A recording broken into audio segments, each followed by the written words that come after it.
Hi there, I'm Jesse Ventacinque, the co-founder and product head at Fitbod. And today I'll be talking about how to build features that move your metrics. This talk was also produced by Eli Lerner, an executive in residence at Reforge and Fitbod's product advisor. There are many user problems worth solving. However, there are likely only a small number of features that are actually leveraged next steps towards growing a business. And at Fitbod, we raise confidence in any given feature by first sizing the opportunity. There are three ways that we do this. First, prioritize features within a strategic framework. Second is identify areas of leverage within our product. And lastly, to uncover need gaps as fast as possible. Okay, let's get into strategy. Deciding what to build is really about strategy, which is to say, what are the 1 to 3 most important areas to focus on and why? A framework that I've found success in is to categorize features into offense and defense. So I'm borrowing here from a sports term, right? Where offensive strategy is about scoring points for your team. Defensive strategy is focused on preventing the other team from scoring. And in product, offense is any investment that will drive the business meaningfully now, or set the foundation to drive meaningful business results in the future. Defense, on the other hand, are investments you make in order to prevent potential downside. One example could be technical infrastructure to enable scale in the future. Another is to build features that reinforce or develop your core value proposition. So at Fitbod, we are a fitness service, and at the core of our value proposition is telling you what to do with our workout recommendation engine. And without constant investment into that experience, our business potentially would be at risk to competitors. So there's a great article referenced here. Product strategy is really about offense versus defense, written by Eli Lerner, that I highly recommend you dive in and check out. Today, we'll talk about offensive strategy.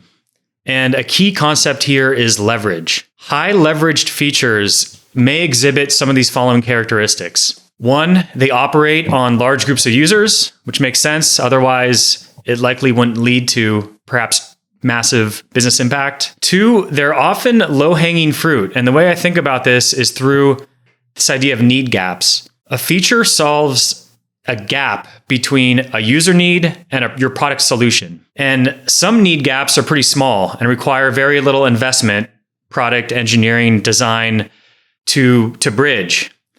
And some need gaps are quite large and may require a lot of investment or like a completely new product to bridge. And there are cases, which I'll bring up an example later, of a framing gap. When a solution to a user problem already exists in your product, but the user either can't find it or doesn't realize it's there or is confused about what the solution is. So a lot of high leverage features operate on smaller or narrow need gaps. And lastly, high leverage features will expand or accelerate some existing growth loop. So this might look like increasing the number of users who generate content in a UGC loop, or adding some engagement triggers for subscribers to refer new users. And that's a big part of our growth loop. Okay, let's locate leverage. One place to locate areas of leverage is within the user lifecycle. So here's Fitbod's user lifecycle I'll walk through. We are a consumer subscription business, and the lifecycle is composed of acquisition, there's an activation period with a trial, and then subscribe, and you move into kind of the retention phase. Out of about 100,000 new users, 10,000 will subscribe to Fitbod, so a conversion rate about 10%. Now let's look at that activation funnel. We have a 3 free workout trial before you must subscribe. And if we start out with 100,000 new users, 30,000 will log workout 1. And from that 30,000, 20,000 will move on to log workout 2, 15,000 to workout 3, and then we have our 10,000 subscribers. So if we just look at the cohort of users who log workout 2 or 3 and do not convert, that's 10,000 people. So if we were able to hypothetically convert those 10,000 people, it would double subscribers. I'm going to call this group the workout 2 plus non-convert. Now that is a high leveraged opportunity in the sense that it would impact a large amount of users relative to our subscribers. So some may ask, why not target the 70,000 people who don't log workout 1? And that relates back to the need gap. So the difference between the user problem and the product solution. It's likely smaller for users who made it all the way through workout 2 and 3 than for users who didn't complete workout 1. So here, the strategy here is to prioritize need gaps that are farther down in the life cycle before moving upstream. So, hypothetically, if I'm not converting workout 3 to subscribe, then why focus on, workout 0 to 1? All right, so workout 2 non-convert. We've got a large user cohort relative to subscribers. It operates within an existing growth loop. And as I mentioned, subscriber referral is a major way we acquire. And lastly, it may solve a narrow need gap. So let's jump into need gaps here. So at Fitbod, we use 3 methods to uncover need gaps. First, quantitative, ask questions of data. Qualitative, ask questions of users. And ship to learn. This is not about shipping an MVP. This is about shipping an intervention to decide whether we go down a certain path or not, to learn. And I'll have an example of that later. All right, starting with quant. The first step in quant is to compare a given cohort against our successful customers. In this case, we're comparing workout 2 plus non-convert. And we want to see, are there any profile characteristics or in-product actions that these cohorts take during that activation period, and understand how similar or different there are. And there perhaps could be clues there. So for our workout 2 non-convert, this group has similar profile characteristics, but ends up not taking as many actions, in-app actions in their first 3 workouts. All right, here's a few examples of profile characteristics. What we see here is conversion cohorted by a user's self-reported fitness level. And we can see here that advanced and intermediate users convert, in other words, subscribe, at a much higher rate than beginner. And in fact, advanced converts much higher than either. So one thought here could be to double down and invest in the advanced cohort. However, the width of the line here represents the cohort size. And so you see advanced is quite small. So in that strategy, we could invest in advanced, but it may not move business metrics. Also, why does conversion dip the closer it gets to today? Let's say, imagine today's March 8th. It's because users need more time. They need time to do their 3 workouts and convert. So it'll always have that kind of downward sloping shape. Another profile characteristics is engagement. Here is average workouts per week cohorted by fitness goal. And we see here, get stronger and gain lean muscle mass are the most engaged. Okay, lastly, in-product actions. So here are some common in-product actions. Replace, add an exercise, open gym profile, cohorted by our successful customers, subscribers who log 6+ workouts a month, versus the workout 2 non-convert. And we see here that that latter group takes fewer actions on average. One more example here with shipping to learn. We were wondering if this workout 2 plus non-convert group, do they come to Fitbod with some existing fitness habit in place? Or do we have to help them build one completely from scratch? And what we did here was in about 1 day, we built an onboarding screen that was purely built to just segment out this question. It had no effect on the app experience later on. We ran it as an A/B test to understand if it would hurt onboard completion at all. And in about a week, we were able to segment this question and know that this cohort does either have an existing routine in place or at least had put one together in the past. So a great example of a cheap way to learn quick that we would just end up kind of taking out and throwing away in the end. Okay, moving on to qualitative. Here we get into user interviews. And I do believe early stage founders should do these. And I have some tips for streamlining them later on. In user interviews here with this population of non-converters, the goal is to identify common user problems that come up again and again among these participants. Now, these participants may articulate several different problems when talking to them, but the goal is to try to locate the most constraining problem that prevents activation. Because it's possible that we may fix some of the problems articulated, but that still might not actually change the behavior. So we're looking for the problem that matters. So the script here is in the interview. At first, I try to discover context. I try to understand what was the problem that led this participant to download a fitness app. And I'll say, why did you download a fitness app in the first place? And I'll often need to ask the 5 whys, right? Ask why 5 times to really get to the bottom here. Second, after a problem's articulated, I'll try to probe for a mismatch between the user problem again and Fitbod's solution. And one way to ask that is by asking, who do you believe Fitbod is for? So the question underneath that is, what problem do you think, participant, other people would download Fitbod. And if there's a mismatch there, then that's an opportunity for one of these framing solutions where maybe Fitbod does actually solve the problem. However, that user just doesn't know about it, and we could frame it better. Okay, and lastly, when there is one of these problem solution mismatches, I will live pitch a solution to try to get signal.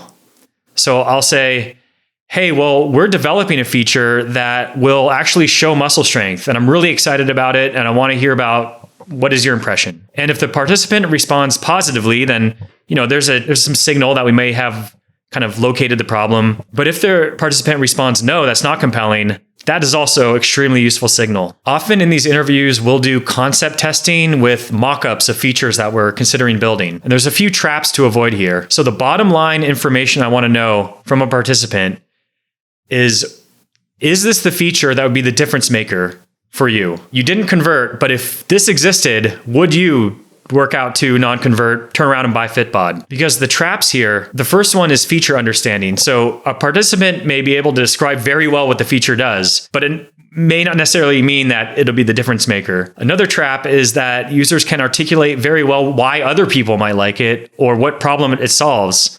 But again, it may not be the difference maker. So at the end of the call, I will explicitly ask, if this existed today, would you buy Fitbod for $79.99 a year at the end? Okay, and lastly, for concept testing with social and viral features, there's another trap here. So the fundamental question with these viral features is, participant, would you invite a large number of friends who don't use Fitbod to use this feature? And often a user will say something like, yeah, I think I'd like to, I'd probably send this to some people. But the core question after that I ask is, participant, can you name specific names, or can you count off on your hand who you would explicitly invite to use this that does not use Fitbod? And when they go through that mental exercise, often they realize, oh, it's maybe one person, or maybe it's already a Fitbod user. Okay, user interviews, just some tools I use here. I use Mixpanel to cohort users and just export a CSV. I use userinterviews.com to schedule and reimburse participants. And userinterviews.com is free if you provide your own users, your own CSV of emails,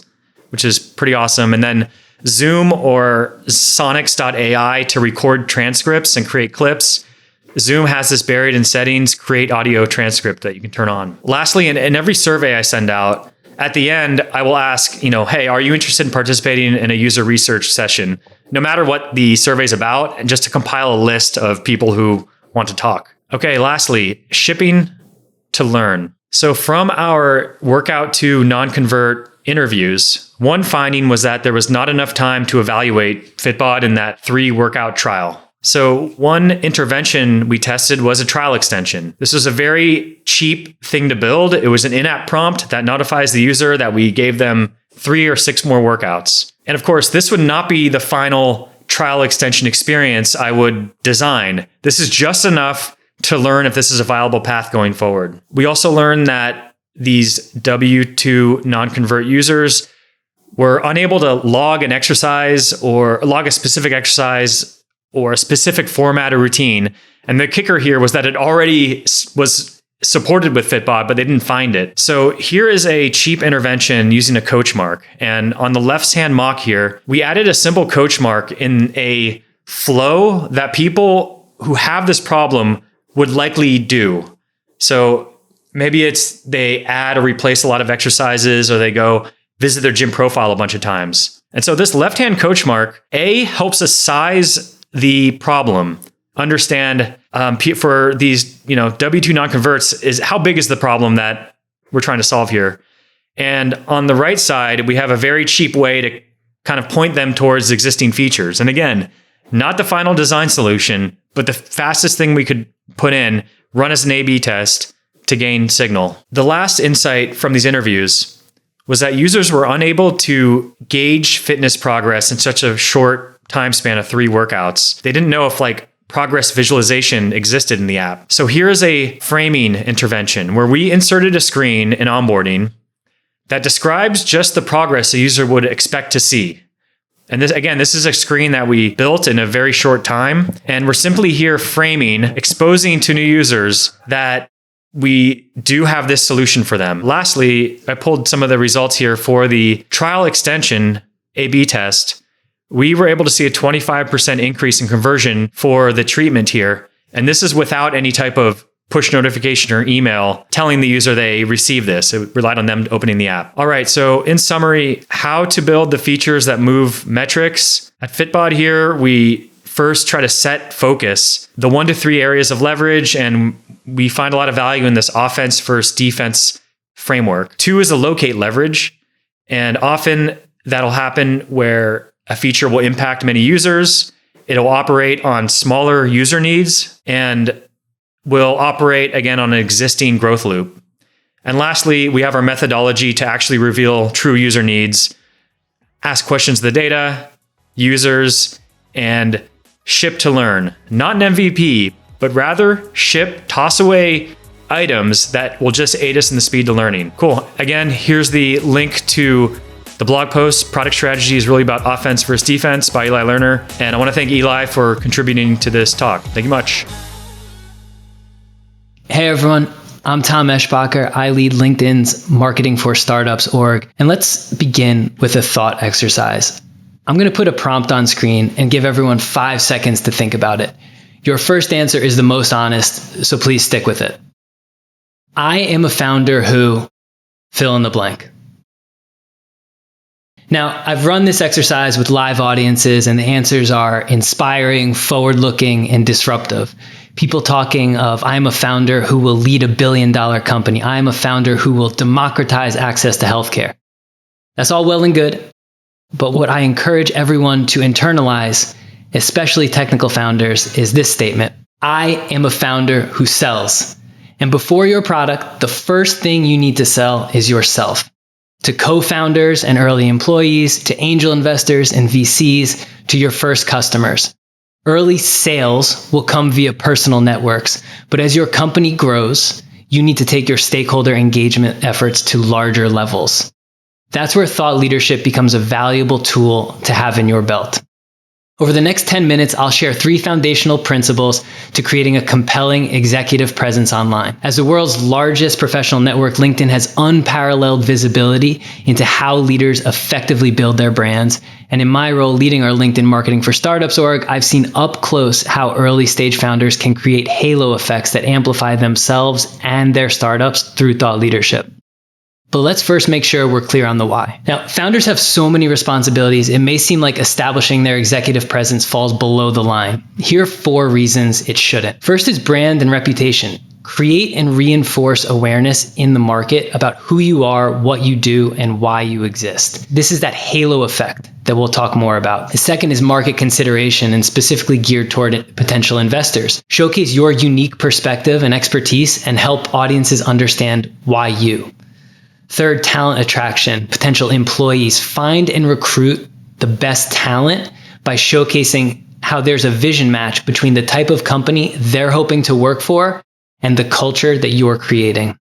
And finally, and importantly, is demand generation. So this is about potential customers. Connect with these potential buyers to get them interested and aware of your product and services. Some more context here with some stats. More than half of professionals say an executive who is active on social media will positively influence their purchase decision. 2/3 are more likely to recommend a company if they follow one of their execs online. So now that we're oriented around why it matters, let's focus on 3 keys to compelling executive presence. First thing we'll discuss is finding your white space. Then, when it comes to what to do with that white space, we'll cover different perspectives you can adopt and the 3 stories every startup founder needs to nail. Finally, I'll review some best practices for what we call digital citizenship. So now feels like the appropriate time to acknowledge the term thought leader has become watered down. Last year, in fact, we ran a thought leadership impact study with Edelman, which found 71% of decision makers feel that less than half the thought leadership they consume has any value. Yikes. The matrix here is meant to help you avoid the cliched, blasé, white noise that most execs and companies put out. On the y-axis, you have engagement. On the X, you have the number of articles we see on LinkedIn.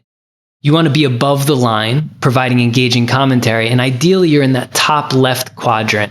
engaging your audience with uncommon topics. That's how to stand out. Those of you creating your own categories will organically find your go-to topics exist here. One way to understand what's resonating with your key audiences, on your LinkedIn company page, we have a content suggestions feature, which enables you to see which topics a given audience segment is interacting with the most. Once you found a few topics to focus on, you should consider the different types of voices that work well, how to create consistently engaging content over time. With over 850 million members and millions of pieces of original content being published daily, we've seen 4 archetypes stand out on LinkedIn: the industry-focused visionary, the brand-focused evangelist, the product-focused guide, and the people-focused mentor. 2 I'd specifically recommend early-stage founders devote their thinking. The first is visionary. This is someone whose industry expertise shines through with commentary on trends and competitive landscape, as well as predictions for where the industry is heading. The second is the product-focused guide. Especially for technical founders, this is an organic outgrowth of what's made you successful. Adopting a teaching approach in your digital presence will create a halo effect for your company and add that sheen of legitimacy. Now, whatever persona you adopt, there are 3 stories that every founder needs to have down cold. The first is your origin story, and that will connect you with investors, customers, and employees, those 3 key stakeholder groups. Sharing where your passion comes from, how the idea originated, the challenges you encountered and overcame adds a powerful human element. I'm thinking here of Amazon's Doors for Desks beginning. The next is around your customer's problem. Don't rush straight to specs and product features. Show you understand their problem and their pain points, and then explain why your solution best fits their need. The third story is also useful across all those stakeholder groups. Share the story about how your company will create a better future. This builds excitement across prospective employees, customers, and investors, and aligns them to the big picture thinking that fuels your company. Now let's talk about digital citizenship and the best practices that go into this term. The first is about building a strong community. How you're going to do this? Follow relevant industry hashtags and industry colleagues to stay on top of real-time conversations. Thought leadership is not a one-sided relationship. Second, commenting and dialogue. Comments are a great way to engage those 3 stakeholder groups. You don't have to start from scratch to make an impact. Comment on posts you find interesting and then continue to participate in those conversations. And then finally, content curation. If you don't want to create content, that's okay. You can still offer perspective on key industry trends and happenings and share the great work that's relevant to your networks. So you can share your POV here, even if you disagree with something someone else has posted, especially if you disagree. You can also aim to start dialogue and not just share information. Finish your posts with an open-ended ask for others' experience or point of view. And finally, think about borrowing credibility from high-quality sources that have either written about your industry, better yet, you or your company. This will burnish your reputation. And so now let's wrap with some tactical tips on how to jumpstart your thought leadership on LinkedIn. So first, turn creator mode on. Creators have increased discoverability. They become eligible to be featured in LinkedIn news stories, and they get access to tools like LinkedIn Live, audio events, and newsletters. Also, enhanced analytics around who's engaging with your content. Turning creator mode on allows you to add up to 5 hashtags to your profile, which signals to potential followers what you focus on. And be sure to use those hashtags in the content itself, which makes you more discoverable to members who are interested in those topics but don't know you just yet. Third, and this is a topic in and of itself, be sure to complete your company's LinkedIn page. This will be the second organic search result when people Google your company. A completed page not only reinforces your startup's legitimacy, but also amplifies it. Companies with filled out pages get 5 times more page views and 11 times more engagement per follower. Speaking of followers, I encourage you and the founding team to invite your personal networks to follow your startup's company page. Not only will this give the appearance of a larger volume of followers, you'll be able to harness the power of social proof with potential employees, customers, investors having shared high-quality connections following your page. Now, the final tip here goes back to the halo effect. You are the face of your company, and your company is a reflection of you. So share your posts on the company page and share your company's post back to your network via your personal profile. Now, for those wanting more tactical guidance, I've pulled together 3 of our most popular resources at lnkd.in/foundersuniversity. There you'll find our Thought Leadership Quick Start Guide, our Founder's Guide to LinkedIn, and our LinkedIn Marketing for Startups page. I'll leave everyone with one challenge that will help jumpstart your thought leadership journey. I want you to find one post or article on your favorite social media platform or industry website and comment on it with your point of view. It doesn't need to be a big thing. In fact, make it no longer than 3 sentences. You've just taken the first step in selling yourself.